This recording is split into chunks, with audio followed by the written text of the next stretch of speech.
बहुत समय पहले की बात है। पहाड़ों की ऊंचाई पर एक बाज ने अंडा दिया। लेकिन किस्मत का खेल देखिए, वह अंडा लुढ़कता हुआ नीचे एक खेत में आ गिरा और सीधे एक मुर्गी के घोंसले में चला गया।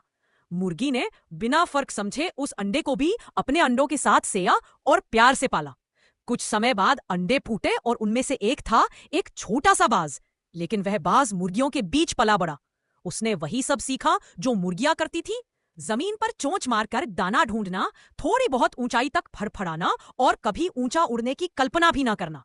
भले ही उसका शरीर अलग था, पर उसने खुद को मुर्गी ही माना, क्योंकि उसे कभी बताया ही नहीं गया कि वो कौन है।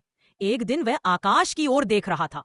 तभी उसने एक विशाल पक्षी को बादलों के ऊपर ऊंचाई में उड़ते देखा।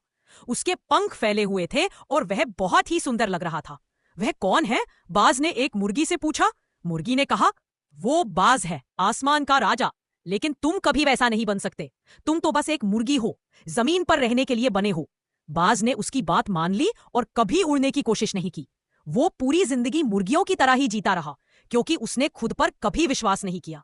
कहानी से सीख, हम भी कई बार अपने आसपास के लोगों और हालातों के अनुसार खुद को सीमित मान लेते हैं, लेकिन हमारी असली पहचान हमारे अंदर छिपी होती है।